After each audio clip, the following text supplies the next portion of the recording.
Entonces, como les comentaba, vamos a revisar el día de hoy esta especie de prueba, ya que vendría siendo un formulario que tiene uno, dos, tres, cuatro, cinco, seis, siete, ocho preguntas aproximadamente. De estas ocho preguntas, en su caso, podrían aparecer cinco aproximadamente en su evaluación final. Ya aproximadamente se extraen cinco preguntas para cada una de las asignaturas que ustedes han revisado. Ya posteriormente a que revisemos este formulario, vamos a revisar un poquito, ¿cómo se puede decir? Cada uno de los conceptos que revisamos rápidamente y obviamente dándole respuesta a cada una de las preguntas que encontramos en nuestro formulario. Entonces, en primera instancia, nuestro formulario nos encuentra con la pregunta número uno, la cual lleva como enunciado: ¿cuál de los siguientes enunciados explica por qué los neumáticos de un auto se tienden a inflar cuando está en movimiento? ¿Ya? O sea, ¿Un ¿por aumento de qué temperatura un neumático de un con la auto, temperatura? ¿O no? ya, cierto, se tiende a inflar cuando éste está en movimiento? ¿Ya? La respuesta de esto es exactamente lo que usted me ha comentado. Producto de la temperatura, del aumento de la temperatura al interior No, del neumático, es muy probable que las partículas que estén componiendo el aire, que está en el interior de este, comience a moverse, ¿cierto? La temperatura provoca vibración de sus moléculas, empieza un movimiento, choque de partículas entre ellos, lo cual genera un aumento de temperatura que también se va material, aumentando con el lápiz. movimiento, ¿ya? Entonces, claro, en este caso, Sí, la alternativa quizás más, ¿cómo se puede decir aquí? dale, dale. Correcta, vendría siendo la relacionada con No te la boca. temperatura. La mano Dígame, larga. No se escucha el profe. ya, un segundito para aquí silenciar. La caliente, Con su permiso, vamos a silenciar sus micrófonos. Entonces, en este caso, chuta, sorry, para la pregunta número uno, se les va a enviar igual a todos ustedes las respuestas para que ustedes las puedan tener en su poder y la puedan estudiar, ¿ya? En este caso, la respuesta correcta para la pregunta número uno sería: el aumento de la temperatura a un volumen constante causa un aumento de la presión, ¿ya? O sea, el aumento de la temperatura a volumen constante causa aumento de la presión. Vendría siendo la alternativa número B, ¿ya? Producto de la del que dice, aumento de la mira las dos. temperatura, lo que vendría siendo, se realiza o se tiene como resultado un aumento relativo de la presión que hay en el interior y por eso se tiende a ver el neumático un poquito más grande, ¿ya? Obviamente cuando el neumático se enfría, este fenómeno físico, si lo podemos decir así, vuelve atrás, ¿cierto? Y el neumático vuelve a estar en su, ¿cómo se puede decir? En su tamaño normal o más certero. Por eso también se dice que cuando, por ejemplo, los que tengan vehículo y quieran realizar un viaje, por ejemplo, en las vacaciones, es importante realizar la revisión de la presión del aire en sus neumáticos Neumático. cuando estos estén fríos, ¿ya? Porque cuando el vehículo está, o sea, el neumático está frío, podemos ver que el valor que nosotros veamos de la presión del aire pueda ser más real, más verídico. Pasamos a la pregunta número 2. La pregunta número 2 busca que ustedes analicen lo que vendría siendo un circuito eléctrico básico. Se encuentra una imagen de lo que vendría siendo un anagrama de lo que vendría siendo el circuito más básico posible. Y la pregunta dice: ¿qué elemento del circuito eléctrico en este caso está indicado con la flecha? ¿Ya? Puede ser una Resistencia batería, eléctrica. una bobina, un interruptor y una resistencia eléctrica. ¿Ya? La resistencia. Entonces, Un ya, interruptor. ya, por ejemplo, en este caso, podemos ver, obviamente, que un circuito tiene un inicio, ¿cierto? Y un final. Como tiene una forma rectangular o cuadrada, podemos ver que este, ¿cierto? Tiene de partida ya este movimiento y flujo constante de la energía eléctrica, ¿ya? Cuando observamos estas dos flechitas, ¿cierto? Siempre nosotros tenemos que pensar que vamos a estar viendo lo que vendría siendo la fuente principal de energía. Una batería o bien una pila, por ejemplo, ¿ya? Fuente principal de la energía. Interruptor. Obviamente, toda la línea que nosotros vamos a conseguir movilizarnos por este circuito, ¿cierto? Toda esa línea continua vendría siendo los conductores, el cable que conecta todo el circuito eléctrico, ¿ya? Este circulito con una X perfectamente podría ser nuestro dispositivo de consumo, ¿ya? O bien una ampolleta o algún elemento que está haciendo uso de esta energía eléctrica y la está transformando en otro tipo de energía, ¿ya? En este caso la bombilla toma la energía eléctrica y la transforma en una energía lumínica, ¿cierto? Lo que permite iluminar, ¿cierto? Algunos ambientes o sectores, etcétera. Y si nosotros pensamos en este sector, podríamos pensar en una resistencia, pero lo que busca ejemplificar que esta rayita esté arriba, lo que busca es que se represente un corte y una continuidad del circuito. O sea, algo que abra el circuito y que permita que el circuito no funcione, que deje de funcionar, y algo que cierre el circuito y permita el flujo de la corriente. Entonces, en este caso, el elemento que está siendo señalado por la flecha vendría siendo la alternativa C en este caso, que vendría a ser el interruptor, ¿ya? O sea, el interruptor, porque si lo pensamos, en este caso la flechita, esa rayita está hacia arriba, ¿ya? Entonces podríamos decir que el interruptor está apagado. ¿Por qué? ¿Por qué? Porque está el circuito cortado, entonces no hay flujo eléctrico. El circuito del interruptor está apagado. Y si esa rayita estuviese abajo, ¿cierto? Y esos dos circulitos estuviesen en línea continua, podríamos decir que el interruptor está encendido. Entonces ahí el circuito eléctrico está cerrado, ¿cierto? Y el flujo se puede permitir. En este caso, es para la pregunta número 2, la alternativa sería el interruptor, la alternativa C. ¿Ya? Vamos a seguir. Pregunta Profesor, número 3. disculpe que Dígame. lo moleste. Lo que pasa es que hay personas que hablan, pueden apagar el micrófono porque interrumpen. Ya los vamos a silenciar nuevamente. Vamos a ver. Aquí. Ya. Proseguimos. Pregunta número 3. Ya esta es una pregunta relacionada con lo que vendría siendo la materia de medio ambiente, conservación del medio ambiente y de ecosistemas, y busca que podamos analizar una cadena trófica, ya una cadena alimenticia, si lo pudiésemos decir así. Entonces, dice, si se introduce un consumidor secundario a la siguiente cadena alimenticia, ¿con cuál de los organismos mostrados competirá por el alimento?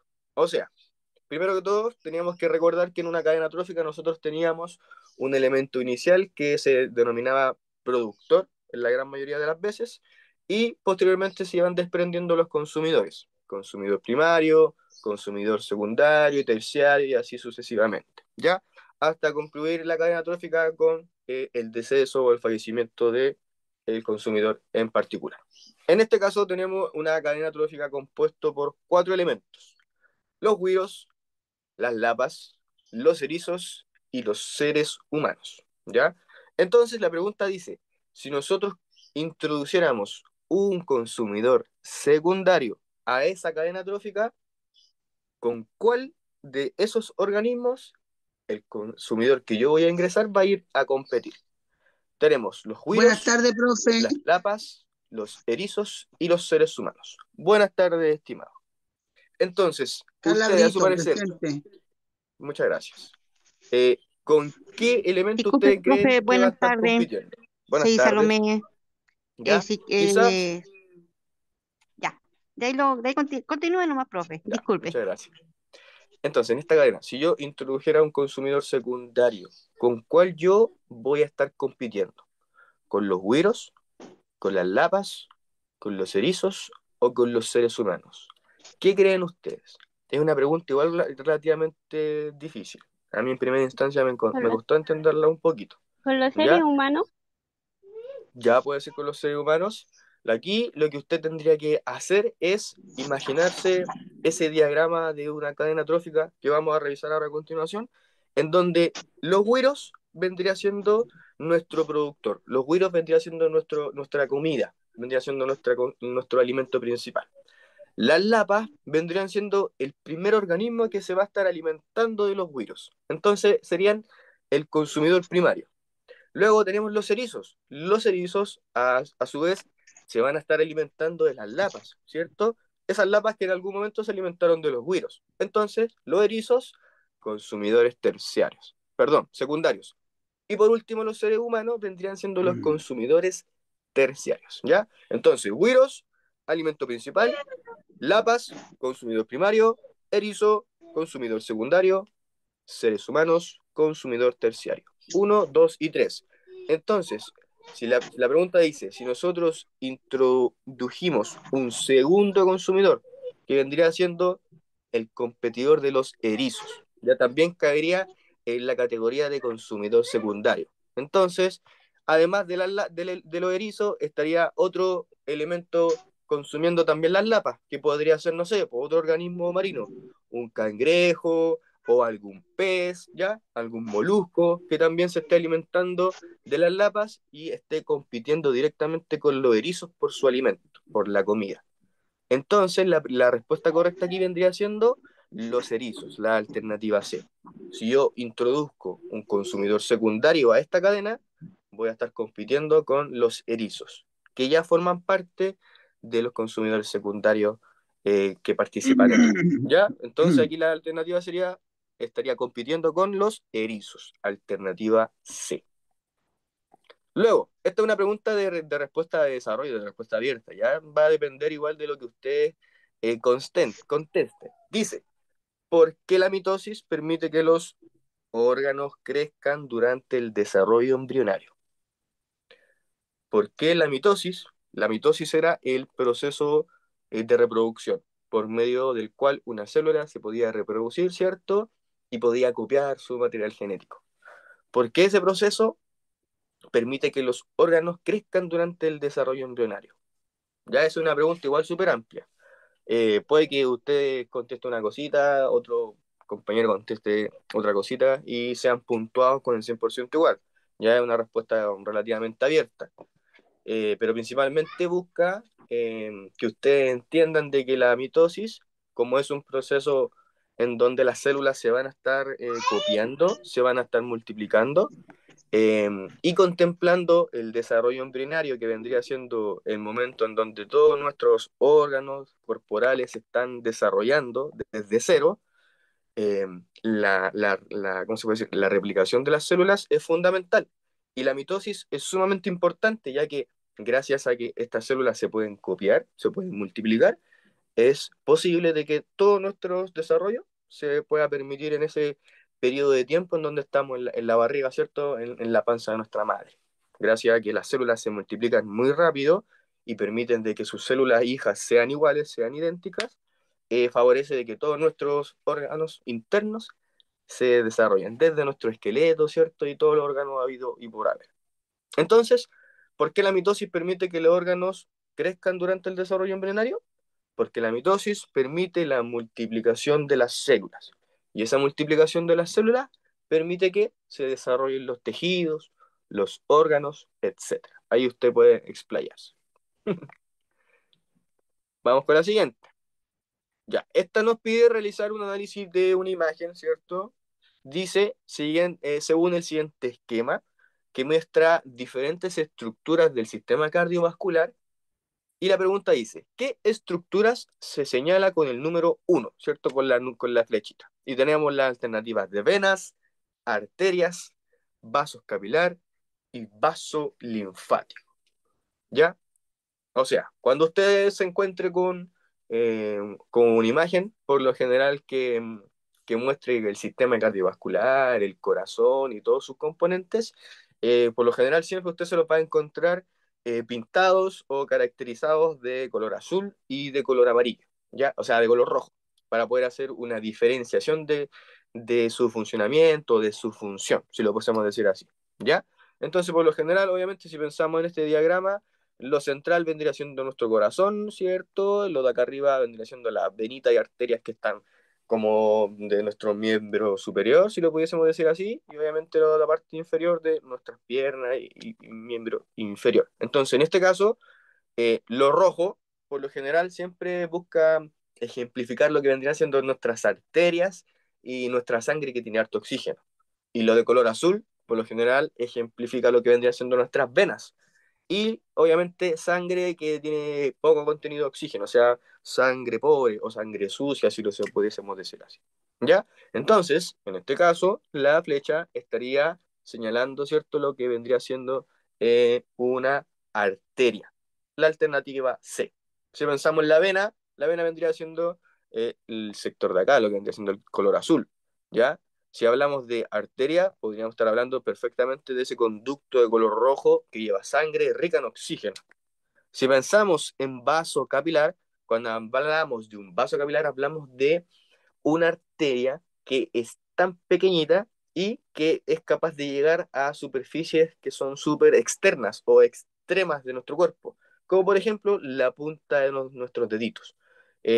Cuando nosotros, por lo general, hace mucho frío y se nos colocan la punta de los dedos así moradita, es producto de que los vasos capilares que están en la punta de nuestros dedos, en la piel, eh, bajan sus niveles de sangre por su temperatura y se colocan moraditos. Y los vasos linfáticos tienen relación con lo que vendría siendo el sistema linfático, que es otra cosa muy, muy aparte, muy diferente. Entonces, la respuesta correcta en este caso vendría siendo la alternativa B, una arteria. Si usted se encuentra en una imagen de color rojo, arterias. Si son de color azul, venas. ¿Ya? Eso es como una diferenciación muy, muy rápida. Y la siguiente pregunta nos pide que analicemos el siguiente gráfico, ¿ya? Dice, variación de concentración de anticuerpos.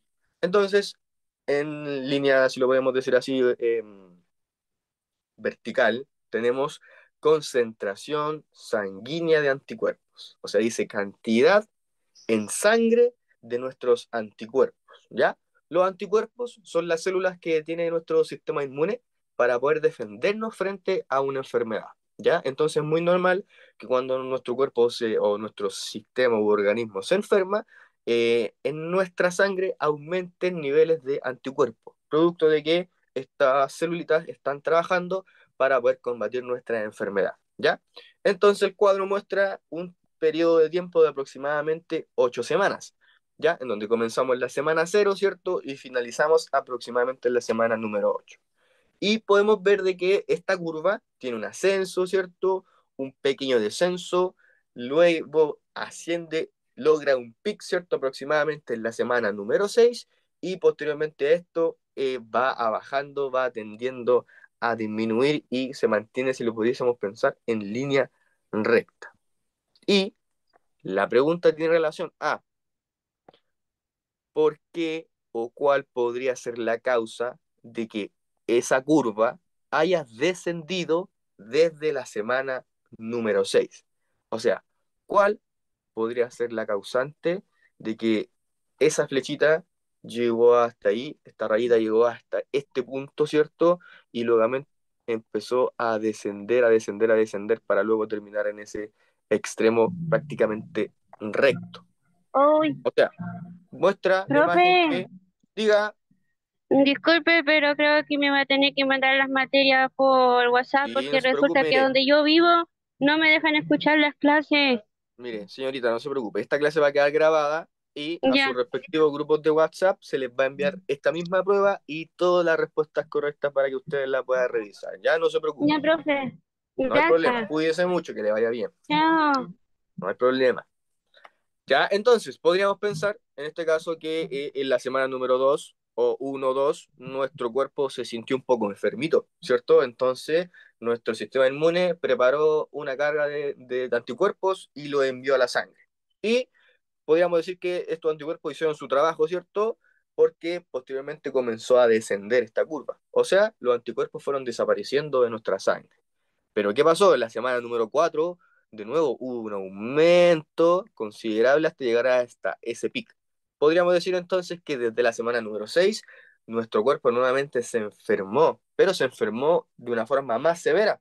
Por lo tanto, la cantidad de anticuerpos que nuestro cuerpo tuvo que generar fue mayor. Entonces hubo un pic en la curva, hubo un aumento progresivo de los anticuerpos en nuestra sangre. Y posteriormente esto descendió. Entonces podríamos pensar de que eh, los anticuerpos hicieron su trabajo, que los anticuerpos pudieron defender, ¿no es cierto?, que nuestro sistema inmune nos pudo defender sobre un virus, una bacteria, una enfermedad, y por lo tanto volvieron a descender, producto de que como ya el cuerpo u organismo se encontraba más sano, estos descendieron. Entonces, ¿por qué esa curva pudo bajar? Principalmente porque los anticuerpos atacaron la infección, sanaron la enfermedad, por lo tanto ya no son necesarios y comienzan a desaparecer progresivamente. Vamos a revisar igual ahora enseguida un poquito más a profundidad esa pregunta. La pregunta número 7 dice, ¿cuál de los siguientes organismos podría causar alguna enfermedad a nuestro organismo, que vendría siendo nuestro cuerpo humano? Y tenemos la alternativa A, virus, bacterias, hongos y todas las anteriores, ¿ya? Entonces, si usted lo pensaría, ¿cuál de estos organismos nos podría llegar a causar una enfermedad a nosotros? ¿Ya? Todas las anteriores. Todas las anteriores, ¿cierto? Ya decir que si lo pensamos de alguna forma, nuestro cuerpo por lo general está expuesto a muchos virus. Es muy común, es muy notorio que en ciertas épocas del año comienzan a aparecer, por ejemplo, algunas enfermedades respiratorias, como la bronquitis, como el asma, ¿cierto? En primavera, con el polen y todo el tema. Y ahí podemos comprobar de que obviamente ciertos virus pueden Profe, ejercer disculpe, cierto... Dígame, señorita. la, disculpe, ahora andan todos con alergia, ¿esto también afecta al cuerpo? Es que lo que pasa es que en este caso hay muchos factores que pueden afectar a nuestro cuerpo, ¿cierto? El tema es que cada uno de nuestros organismos es muy diferente al par. Entonces, hay personas, por ejemplo, que si los pensamos Profe, en un virus, una persona no se va a enfermar por un virus, pero puede venir otra persona X y se enferma gravemente. Entonces hay profe, una aleatoriedad. Dígame. mire, yo sufro de un asma alérgico. Perfecto. A mí lo que son el polen, las cosas que son, ¿cómo Exacto. se llama? Esto, los perfumes, los aerosoles, muchas cosas, hasta el hielo me hace mal. Exacto. Sí, porque en este caso su patología se produce porque su sistema respiratorio tiene una mayor sensibilidad. Entonces, cuando entra en contacto con polvo, con cambios de temperatura o corrientes de viento, su sistema nervioso reacciona y tiende a comprimir un poquito todo lo que vendría siendo sus conductos de conducción de aire. Entonces, siente Sí. esa Profesor, dificultad respiratoria y todo el tema. Dígame, señorita. disculpe, sabe que yo estoy todavía en la feria, me queda 1% en la batería, se me va a No se apagar. preocupe. ¿Ya? Como le Después comentaba lo van a la otra enviarlo compañera, al sí, WhatsApp. esta clase de partida está quedando grabada por si usted después la quiere revisar y todas las respuestas y preguntas que revisamos hoy día se las vamos a enviar a su WhatsApp para que las pueda revisar, ¿ya? Así que Muy no se amable, preocupe. gracias. No hay problema, que le vaya bien. Ya, entonces, si lo pensábamos, como dijo la compañera en su momento, todos estos elementos nos pueden provocar una enfermedad. Un virus respiratorio, por ejemplo, una bacteria nos puede infectar y nos puede provocar, por ejemplo, una neumonía, o si tenemos una herida muy abierta, muy importante y entra cualquier infección, cualquier suciedad, una bacteria nos puede enfermar. Un hongo, si los pensamos, si que nosotros llegamos a consumir un hongo que no conozcamos y que tenga quizá un origen un poquito desconocido para nosotros, obviamente nos puede enfermar, ¿cierto? Puede generar alguna reacción alérgica, alguna reacción estomacal, etcétera. Incluso hay algunos que nos podrían generar a ciertos grados de alucinaciones. Entonces, si usted lo piensa, la respuesta correcta del número 7 vendría siendo todas las anteriores. Luego, encontramos una pregunta que nos pide eh, relacionar lo que vendría siendo el concepto de solubilidad, ¿ya? Nos pide preguntarnos qué es el concepto de solubilidad como definición, ¿ya? Y si usted vea las alternativas después con más tiempo, cada una de las alternativas son bastante capciosas, ¿ya? Son como hechas para que uno caiga en el engaño, en la trampa, ¿ya? Pero usted debe recordar de que la solubilidad tiene una relación estrecha con el soluto, con el elemento que yo voy a disolver. Y está relacionado con la cantidad máxima que yo puedo disolver en un líquido, en un volumen determinado. Entonces, la alternativa en este caso correcta vendría siendo, es una medida de la capacidad de los solutos para mezclarse con el solvente a determinadas temperaturas, ¿ya? O sea, vendría siendo la alternativa C. Es una medida de la capacidad, perdón, la B, la alternativa B, es una medida de la capacidad de los solutos para mezclarse con algunos solventes a determinadas temperaturas. O sea, la solubilidad habla de que como el elemento que yo quiero disolver, lo voy a mezclar, en este caso, con el disolvente que vendría siendo el agua, a una determinada temperatura y lo voy a poder disolver para encontrar como resultado una mezcla, ¿ya? Entonces, para que quede un poquito más claro todo lo que acabamos de ver, vamos a realizar esta pequeña presentación en donde vamos a hacer un pequeño barrido de todos los contenidos, ¿ya? En primera instancia, usted tendría que haber visto lo que vendría siendo nutrición y sistemas del cuerpo humano, ¿ya? Eh, Quizás podríamos haber visto la célula, ¿cierto? Que era la unidad básica que hace funcionar a todo nuestro organismo, y su principal diferenciación era de que algunas células contaban con un núcleo en su interior y otras células no tenían un núcleo y por lo tanto su material genético, su ADN, se encontraba esparcido por todo el cuerpo. Y aquella célula que tenía un núcleo tenía este material, este ADN guardado, ¿cierto? Resguardado, por lo tanto también le daba la capacidad a una célula eucarionte con núcleo de formar individuos más especializados. Estas células sí o sí tenían que cumplir tres procesos vitales o tres funciones vitales: la nutrición, la relación con el medio y la reproducción, ¿ya? Tres funciones fundamentales para que la célula se mantenga con vida, pueda cumplir su ciclo vital y su función principal en relación a una función global. En primera instancia, la nutrición hablaba sobre la incorporación de los nutrientes ¿cierto? A estructuras internas, que vendría siendo lo relacionado con la alimentación. Como nuestro cuerpo toma los nutrientes del alimento y ¿cómo se puede decir? ¿Cómo se puede decir? Logra un proceso del cual tiene como resultados eh, moléculas, vitaminas y elementos para poder eh, regenerar tejidos o reparar aquellos tejidos que con el paso de los tiempos han sido dañados, para poder obtener energía, para poder tomar, por ejemplo, el azúcar de los alimentos y poder provocar ATP, que vendría siendo la energía necesaria para que todas las células entren en función.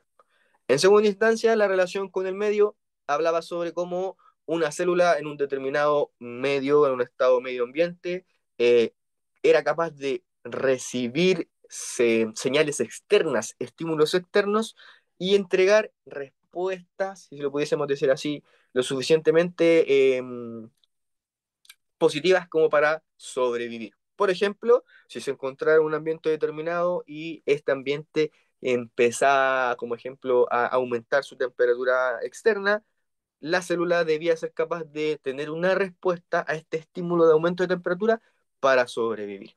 Si lo pensamos en un ejemplo más grande, nuestro cuerpo humano, cuando por ejemplo se quema, cuando está expuesto a una temperatura alta, ¿cierto?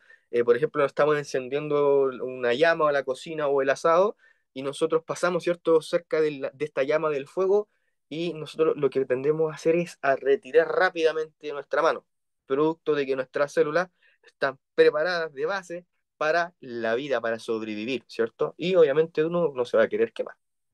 Y por último teníamos la función de reproducción. La reproducción está relacionada con los procesos los cuales las células podían replicar o duplicar su material genético, como usted lo quería decir, lo cual iba a favorecer el desarrollo embrionario, o sea, el crecimiento del bebé. Básicamente es eso. Una célula se podía reproducir siguiendo dos caminos: la mitosis y la meiosis.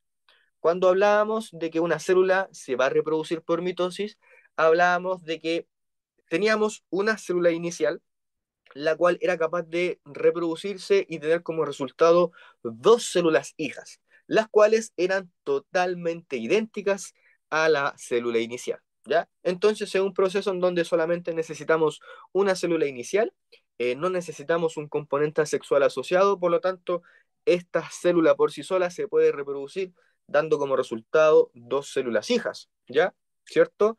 Una célula inicial entra en un proceso de reproducción y nos entrega dos células hijas totalmente idénticas con la misma cantidad de material genético, totalmente iguales. Esto favorece de que como en el desarrollo embrionario del bebé están multiplicándose muchas células, que todas esas células sean idénticas y así puedan ir formando todos los tejidos y órganos habidos y por haber. ¿Ya? Entonces, la importancia de la mitosis en el proceso del desarrollo embrionario o el del desarrollo de nuestros órganos es ya que la mitosis permite la multiplicación y diferenciación celular, ya que es esencial en el crecimiento de los tejidos y de todos los órganos que forman parte del organismo que está, ¿cierto?, en gestación, en formación. ¿Ya? Se obtienen de la mitosis como resultado células idénticas a la original y así se mantiene el material genético conforme avance el tiempo y con ello también se conserva o se mantienen algunos rasgos genéticos, ¿ya? Como por ejemplo algunos rasgos faciales, ¿cierto? Color de pelo, color de piel, con textura corporal, etc. Ahora bien, no olvidar la meiosis. Cuando hablábamos de meiosis, hablábamos de la reproducción de células sexuales, ¿ya? Células con componente masculino y femenino, en donde teníamos dos células iniciales, las cuales se mezclaban, se fecundaban y nos daban como resultado cuatro células, pero en este caso, cada una de estas cuatro células hijas eran totalmente diferentes, tenían diferente porcentaje, diferente componente en relación a su material genético. ¿Ya? Entonces, la importancia de la mitosis es que como sus células son las células que se van multiplicando son idénticas, favorece el crecimiento de los tejidos y de los órganos en formación. Entonces, todas las células se podían ir agrupando y estas agrupaciones iban a ir dando como resultado la formación de diferentes organismos, monómeros, protistas, fungi, vegetal o animales, reino animal, reino vegetal, ¿cierto?, en relación a todos los seres vegetales, reino fungi relacionado principalmente con toda la variedad de hongos ya que usted se puede encontrar, lo protista, que va relacionado con elementos microorganismos que son muy, muy ínfimos y que están relacionados principalmente con algunos virus y con algunas bacterias. Y cuando hablamos de monómeros, hablamos de también microorganismos muy pequeñitos que están relacionados principalmente con elementos como, por ejemplo, las levaduras. ¿Ya?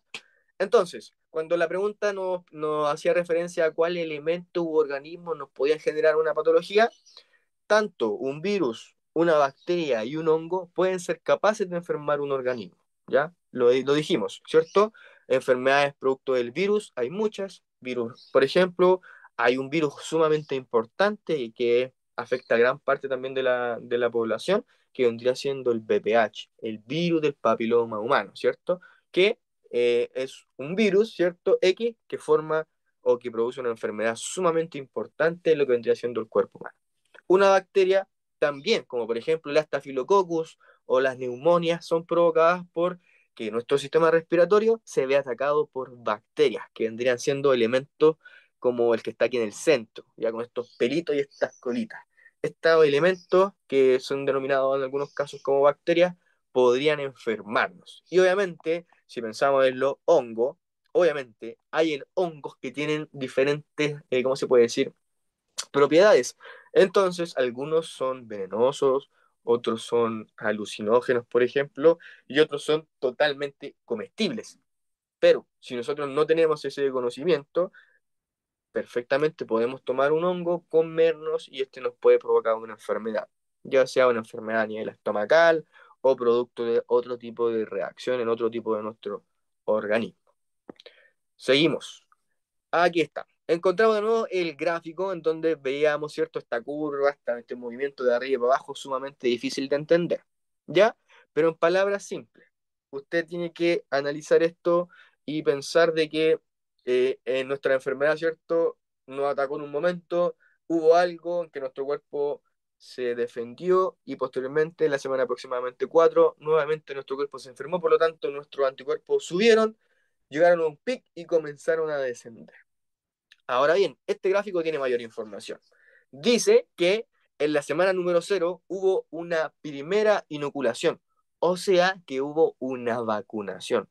Quizás, producto de esta vacunación, es que hubo un aumento de los anticuerpos, producto de que obviamente a veces cuando nosotros nos enfermamos, cuando nosotros nos vacunamos, nuestro cuerpo reacciona un poquito. Después dice segunda inoculación. Entonces hubo una segunda vacuna. Posterior a esta segunda vacuna, hubo un aumento de anticuerpos, producto de que obviamente quizás esa segunda inyección pudo provocar este aumento de movimiento de anticuerpos en sangre. Y obviamente si nosotros pensamos que estamos enfermos y que nos están vacunando, obviamente los anticuerpos hicieron su trabajo y obviamente empezaron a descender, producto de que nuestro cuadro infeccioso o nuestra enfermedad ya desapareció. Entonces, quizás la respuesta más correcta podríamos decir de que esa recta o esa línea va descendiendo, producto de que el tratamiento que se aplicó causó su efecto, por ende, su recuperación. ¿Ya? Los sistemas, ahí están. Los anticuerpos son proteínas producidas por nuestro sistema inmunitario, que ataca a sustancias externas. Entonces, obviamente que si nosotros estábamos enfermos, iba a aparecer mayor cantidad de anticuerpos. Y si no estamos inyectando, también es muy razonable de que esa curva haya subido. Pero, ¿por qué la curva descendió? Producto de que los anticuerpos o bien la vacunación hizo su efecto y la enfermedad se curó. Seguimos. Entonces, en las siguientes semanas o siguientes unidades, usted también visualizó lo que vendría siendo la nutrición del cuerpo humano y los sistemas corporales que ayudaban a este proceso. Ya estaba el sistema cardiovascular, el sistema respiratorio, el sistema urinario o excretor y el sistema digestivo, ¿cierto? En donde el sistema digestivo tomaba el alimento, rescataba los nutrientes, el sistema respiratorio tomaba el oxígeno del medio externo, eliminaba el CO2, el sistema cardiovascular o circulatorio tomaba los nutrientes del sistema digestivo, el oxígeno del sistema respiratorio y los hacía circular por todo el cuerpo gracias a nuestro corazón. Y por último, toda la sangre que tenía que regresar al corazón para repetir el ciclo, sí o sí debía pasar por nuestros riñones, por nuestro sistema excretor, para poder ser purificado, poder ser limpiado y poder eliminar a su vez todos los elementos nocivos para el cuerpo. Sales, nitratos y principalmente la urea, elementos sumamente nocivos para la función de algunos órganos. Luego, en medio ambiente y ecosistema, ustedes vieron algunos conceptos como lo que vendría siendo el ecosistema, que un ecosistema estaba formado por dos partes, ¿cierto? Por una parte que tenía vida, que eran todas las relaciones sociales de los organismos, de los seres vivos que estaban ocupando un determinado territorio, y por otro lado también estaba esta parte que, si lo podíamos decir así, sin vida, entre paréntesis, que está formada por el sustrato, por el territorio como tal, la tierra, el pasto, las temperaturas, las precipitaciones, la energía solar, el viento, etc. Y cómo estos elementos vivos iban a convivir en este elemento territorial y iban a formar esto denominado como ecosistema. En estos ecosistemas a lo largo del tiempo, o en nuestro planeta Tierra en general, nosotros también íbamos a encontrar los denominados como recursos naturales. No encontramos los recursos naturales inagotables, ¿cierto? O los sostenibles, que eran aquellos que por más que nosotros los utilicemos, no los vamos a acabar conforme pase el tiempo. Y por otro lado, ¿cierto? Teníamos aquellos recursos que sí se iban agotando con el tiempo, o sea, aquellos recursos no renovables. Por eso, eh, lo que hacía énfasis esta palabra era que si nosotros lo utilizamos en sobremanera, iba a llegar un momento en donde sí o sí vamos a acabar con su totalidad. Y tendríamos que haber visto esto relacionado con la cadena trófica, ¿cierto? Y en este caso vendríamos a recordar lo que empezamos a visualizar con los erizos, con las lapas, ¿cierto? Y todo el tema. Entonces, en este caso, si lo pensábamos, en los productores, en este caso, vamos a revisar los ejemplos que nos daba la, la, la prueba. La prueba nos decías, güiros, lapas, erizos y seres humanos. En este caso, los güiros perfectamente podrían ser el productor, ¿ya? La plantita, los güiros. Luego teníamos las lapas. Las lapas podríamos definirlas como nuestro consumidor primario. Luego vendrían los erizos, consumidor terciario, y por último el ser humano, que vendría a formar parte del consumidor, en este caso terciario. Y la pregunta era, ¿qué pasa si se agrega otro consumidor secundario a la cadena? ¿Con cuál va a empezar a competir por el alimento? ¿Cierto? En este caso, el consumidor secundario, dependiendo de la alternativa, nos decía que el consumidor secundario en este caso eran los erizos, ¿ya? En los erizos. Entonces, si yo introduzco otro consumidor secundario, este consumidor secundario va a competir con el erizo para poder alimentarse de las lapas. Y ahí podríamos pensar en otro organismo, en este caso marítimo, ¿ya? Que puede ser un molusco, o otro organismo del mismo, ¿cómo se puede decir?, grado de desarrollo funcional, los cuales van a estar compitiendo por el mismo alimento. ¿Ya? Entonces, cuando usted se encuentre con una cadena trófica, debe encontrar lo que vendría siendo el productor, que vendría siendo el inicio, la planta es el punto de inicio, el alimento inicial, el productor, y desde ese momento empezar a desprender los consumidores. Consumidor primario, secundario y terciario. Y así hacer una diferenciación de cada uno de los escalones o partes de esta cadena. Cuando hablamos de descomponedor, hablamos del fin de la cadena, ¿ya? Cuando este ser vivo ya finalizaba su ciclo vital, por lo cual fallecía, ¿cierto? Y su cuerpo entraba en descomposición.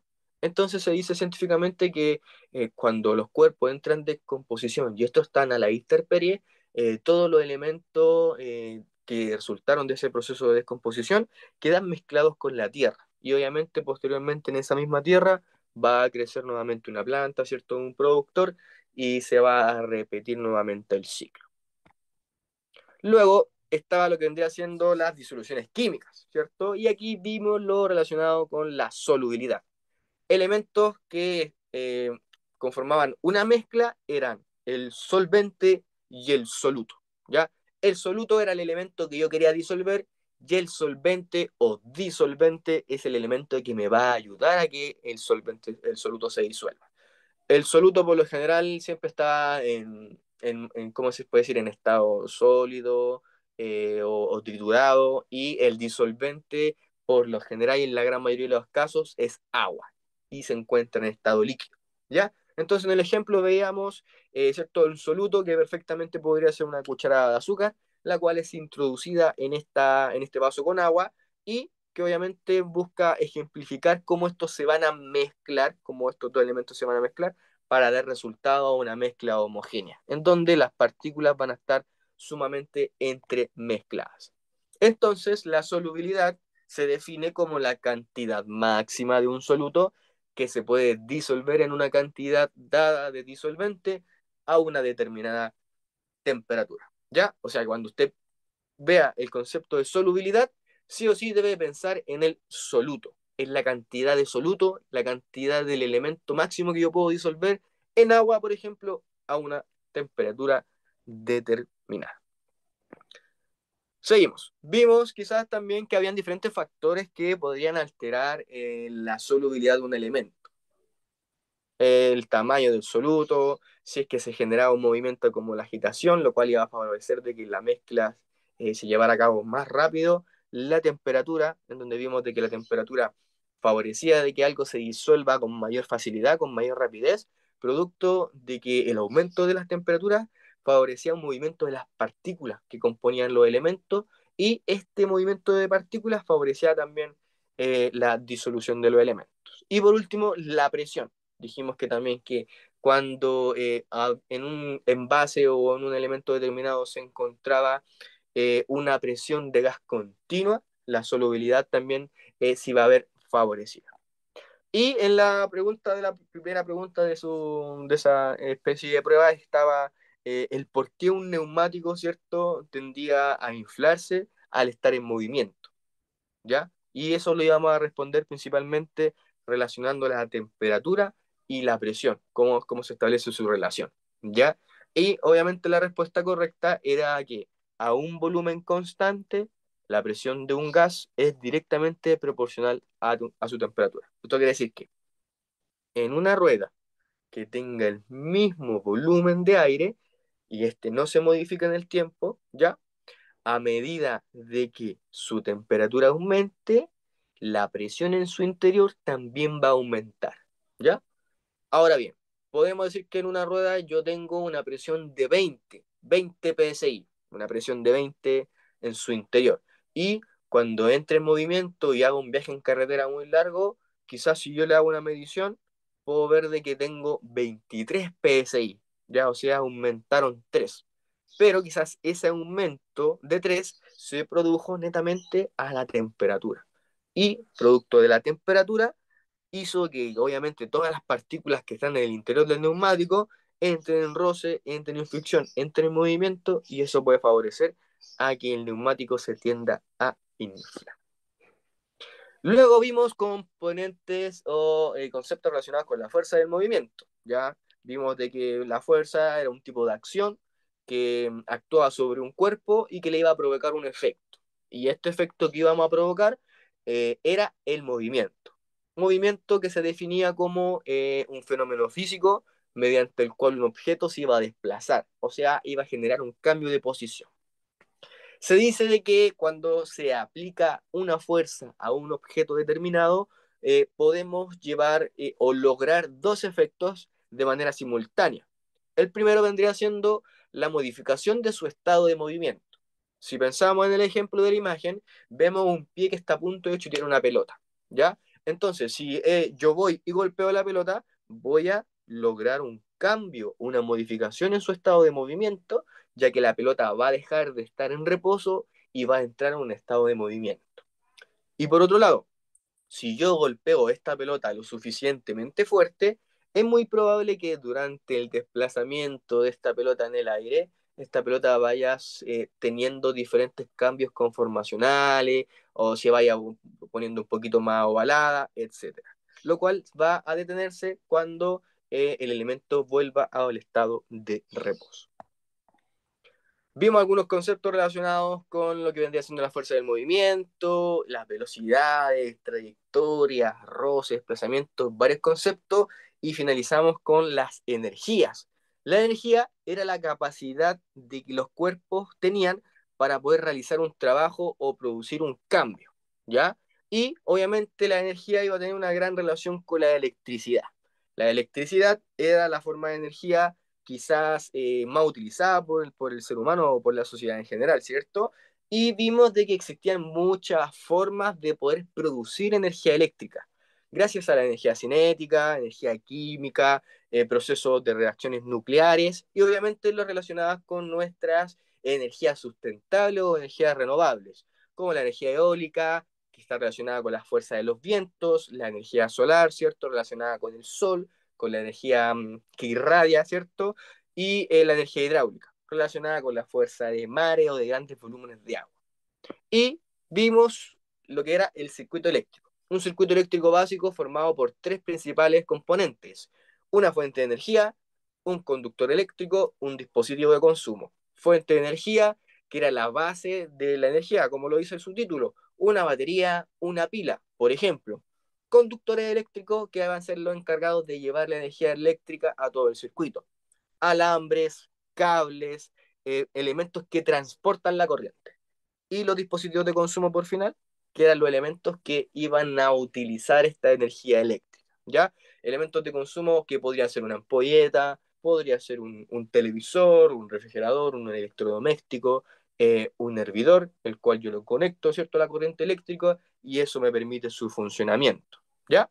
Y vimos, ¿cierto?, este pequeño diagrama. Entonces aquí encontramos el mismo diagrama que aparece en nuestro tipo de prueba, en donde encontrábamos, ¿cierto?, nuevamente las dos flechitas, las dos rayitas que ejemplificaban lo que era la pila, el generador o la fuente de energía, la línea de conducción continua, que eran los cables o los conductores eléctricos, el círculo con la X que hacía ejemplo de lo que vendría siendo una ampolleta o una bombilla, y en la parte superior el interruptor o elemento de control, el cual va a estar abriendo y cerrando el componente eléctrico y va a producir como efecto el apagado y el encendido.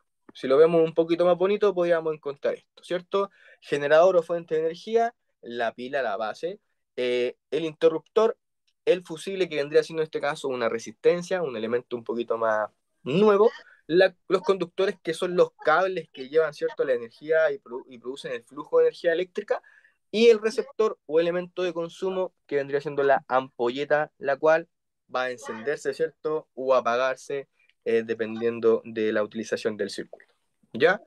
Entonces, esta prueba o este tipo de prueba que acabamos de revisar, se les va a enviar a todos ustedes para que la puedan revisar, para que quizás la quieran imprimir, la quieran volver a responder por sí solos, y también se les va a enviar un archivo, una imagen, en donde están comprendidas todas las alternativas correctas, ¿ya? Para que usted igual las tenga, cuente con ellas y las pueda considerar, ¿ya? Es probable de que de estas preguntas aparezcan en su evaluación final, que aproximadamente son 5 preguntas desprendidas para cada una de esas asignaturas, ¿ya? Y esta clase, como les comentaba, también quedó grabada para que ustedes puedan revisarla posteriormente si es que así lo desean y puedan revisar nuevamente el videito, ¿cierto? De todas maneras, en el caso de que sea necesario que se les envíe la presentación o PowerPoint, también podemos hacerles llegar a ustedes lo que vendría siendo el PowerPoint. ¿Ya, estimados? Así que eso. Tengo entendido que a continuación ustedes tienen otra clase, ¿ya? Tienen otro repaso a continuación. Por lo tanto, les voy a pedir de que no se desconecten y solamente esperen a que el siguiente profesor entre a la plataforma y los salude. ¿Ya, estimados? Desde ya, enviarles la mejor de las suertes, que les vaya súper bien en su evaluación final. Y ya miren, voy a escribir en el chat aquí del grupo mi número telefónico para que ustedes me puedan escribir y así yo les puedo hacer llegar el PowerPoint de manera más rápida, y de todas formas también se los podemos hacer llegar a cada... Oye, así fue. Yo le voy a hacer una pregunta. Es que yo me Profe, equivoqué recién. profe, Hola.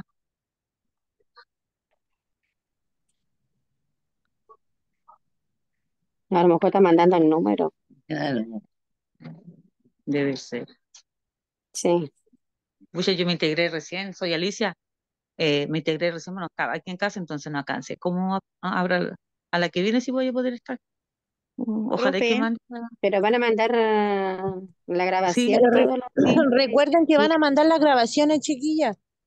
ya, ok. Yo de hecho, mira, yo en estos momentos estoy movilizándome yo tengo que trabajar ahora y ver con quién dejo a Mm, mi hijo, pero igual estoy escuchando la clase, de todas maneras el profe dijo que las iba a mandar. Sí, sí, eso Mm. alcancé a escuchar. Recién recién